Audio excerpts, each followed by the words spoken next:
Selamat datang di dalam mata kuliah Estimasi Sumber Daya Geologi.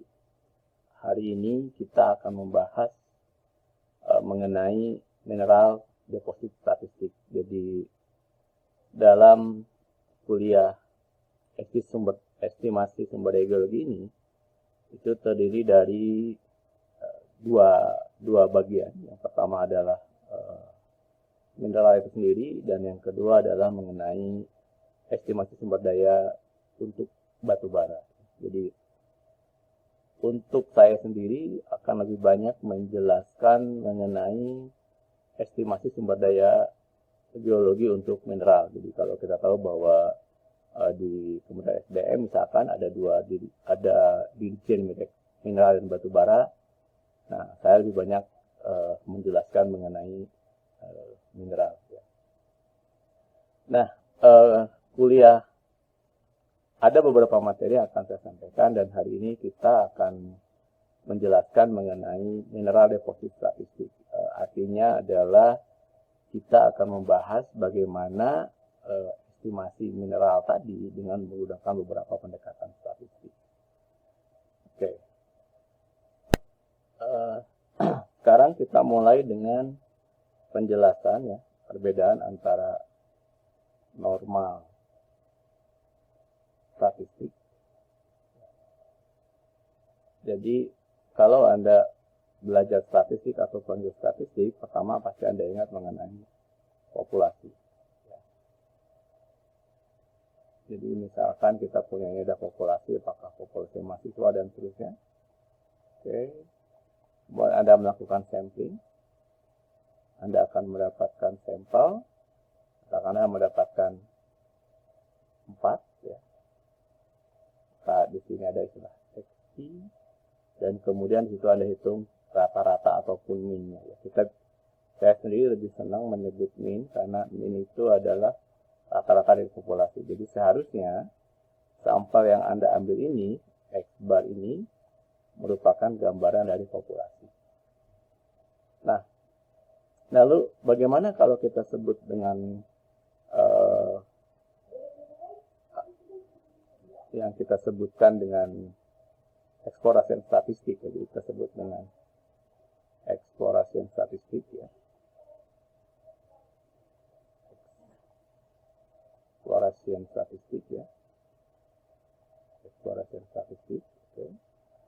Jadi ini ada suatu kawasan yang sudah menjadi sudah menjadi IUP, izin usaha penambangan. Ini ada titik lubang bor ya, titik lubang bor.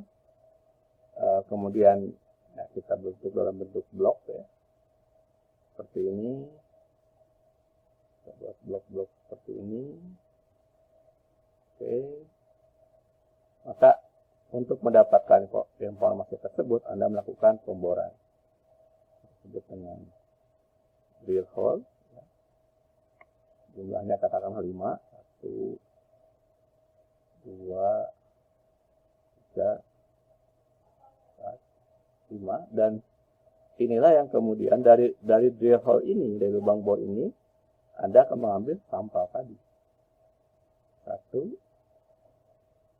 2, 3, 4, 5. Oke. Nah, ini ada sampelnya. Dan ketika kita bicara estimasi sumber daya, sebetulnya di pertanyaan adalah berapa besar estimasi, dilakukan estimasi tadi, estimasi dari sumber daya yang ada ini. Oke. Dan tahap pertama tentunya kita melakukan beberapa analisa statistik. Apa saja yang saya tersebut, kita lihat ya. Oke, ketika kita bicara mineral deposit statistik, maka sebetulnya kita melakukan treatment atas data tersebut. Apa saja treatment yang akan kita lakukan? Paling tidak ada 4 treatment yang akan kita lakukan. Yang pertama adalah Anda mencari nilai min, mean, varian, dan standar deviasi. Tadi sudah saya menjelaskan bahwa sudah perlihatkan di contoh pertama bahwa data yang Anda ambil tersebut itu merupakan sampel dari populasi. Ya. Jadi sampel dari populasi artinya kita bicara mean. Ya. Mean. Kembali saya ingatkan bahwa mean adalah rata-rata dari populasi. Sementara kalau kita bicara average, itu rata-rata dari sampel. Ya. Yang harus kita temukan dalam ini adalah nilai mean-nya. Jadi bukan average-nya. Nilai rata-rata dari populasi tersebut. Kemudian kita akan lihat varian dan standar deviasi dari ukuran sampel yang kita ambil. Kita juga harus melihat koefisien variasinya. Apa itu koefisien variasi? Nanti bisa diingat-ingat kembali pada saat kuliah statistik ataupun geostatistik.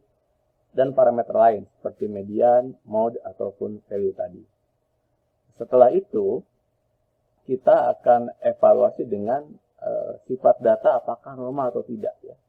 Meskipun kita tahu bahwa asumsi sederhana dari distribusi normal itu sangat jarang sekali terjadi untuk data-data geologi. Yang berikutnya adalah bagaimana kita menggambarkan informasi tersebut dalam bentuk grafik, ya. Dan di situ ada yang disebut dengan istilah kumulatif distribusi frekuensi. Karena apa? Sebetulnya pada saat kita bicara volume, maka sebetulnya kita bicara kumulatif dari apa yang kita temukan. Jadi kalau kita bicara sampling, itu bicara probabilitas. Salah satu tes yang kita coba adalah dengan chi-square test atau uji chi kuadrat. Nah, setelah itu kita lihat ketika kita bicara standar deviasi untuk geologi, ternyata ada beberapa pendekatan yang sudah berlaku umum, dan yang paling terkenal ada menggunakan pendekatan Kriging. Di kuliah berikutnya kita akan melihat apa itu Kriging. Dan dari situ juga kita ada istilah rata-rata per berat. Tapi apa bedanya rata-rata per berat untuk data kasus geologi dengan data-data